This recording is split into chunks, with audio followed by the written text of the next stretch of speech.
Bismillahirrahmanirrahim. Assalamualaikum warahmatullahi wabarakatuh. Waalaikumsalam warahmatullahi wabarakatuh. Pernyataan sikap Forum Intelektual Muda Tangerang.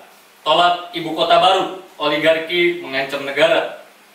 Pemindahan ibu kota negara sebenarnya sudah pernah ada dan juga menjadi wacana-wacana di setiap silih bergantinya presiden. Pada saat awal-awal kemerdekaan, Soekarno sempat memindahkan ibu kota.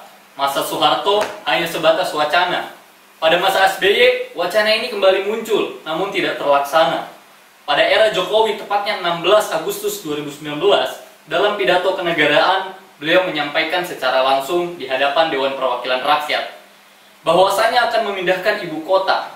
Dan pada 26 Agustus 2019, Jokowi menyampaikan Penajam Pasar Utara sebagai tempat ibu kota baru. Kawasan ibu kota negara dibagi menjadi 3 ring. Ring yang pertama seluas 5.644 hektar yang disebut sebagai kawasan inti pusat pemerintahan. Ring kedua seluas 42.000 hektar yang disebut sebagai kawasan ibu kota negara.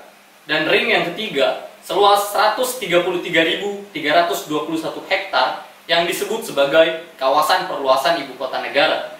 Rancangan Undang-Undang Ibu Kota Negara disahkan DPR dalam rapat paripurna pada hari Selasa tanggal 18 Januari 2022.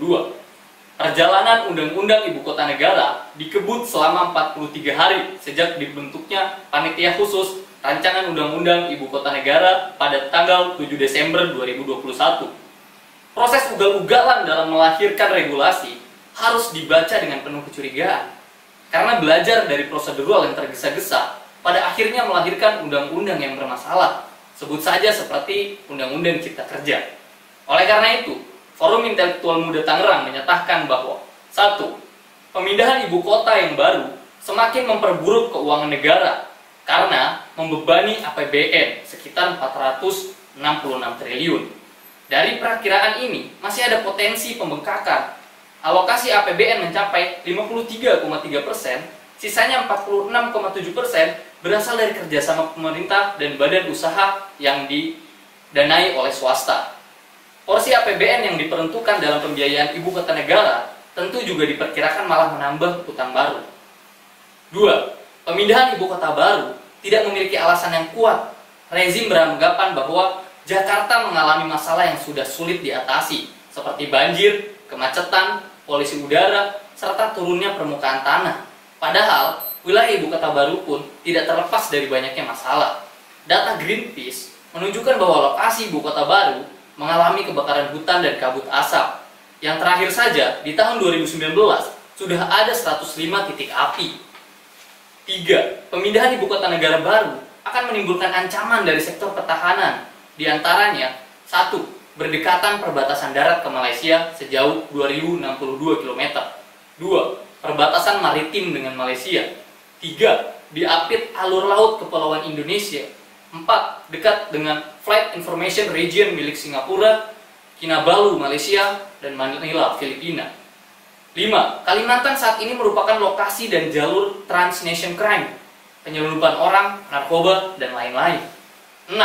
Akan terdampak jalur obor BRI Cina. Agenda obor Cina ini akan semakin mulus dengan pindahnya ibu kota negara baru di Kalimantan. Maka, Forum Intelektual Muda Tangerang memberikan jalan keluar untuk menghentikan mega proyek ibu kota negara baru ini.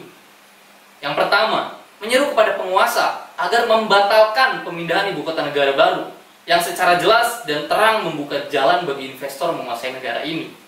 Yang kedua, hentikan hegemoni oligarki yang merupakan produk ide kapitalisme serta berasaskan sekulerisme menjadi sumber dari semua sumber masalah. 3. Wajib meninggalkan sistem demokrasi. Jelas terbukti tidak mengutamakan kemaslahatan rakyat. Dengan sistem ini, para pemilik modal atau pengusaha dapat memesan peraturan atau kebijakan yang menguntungkan bagi mereka. Dan yang terakhir, kami menyeru kepada intelektual muda, mahasiswa, dan masyarakat pada umumnya untuk berjuang tegakkan syariah Islam secara kafah. Islam mampu mengelola keuangan negara secara profesional, mengatur jalannya pemerintahan dengan penuh tanggung jawab, mengatur kepentingan rakyat dengan maksimal, tidak dikuasai oleh segelintir orang saja, serta menjadi negara yang berdaulat bahkan menjadi adidaya. Tangerang, 2 Februari 2022. pengurus Forum Intelektual Muda Tangerang.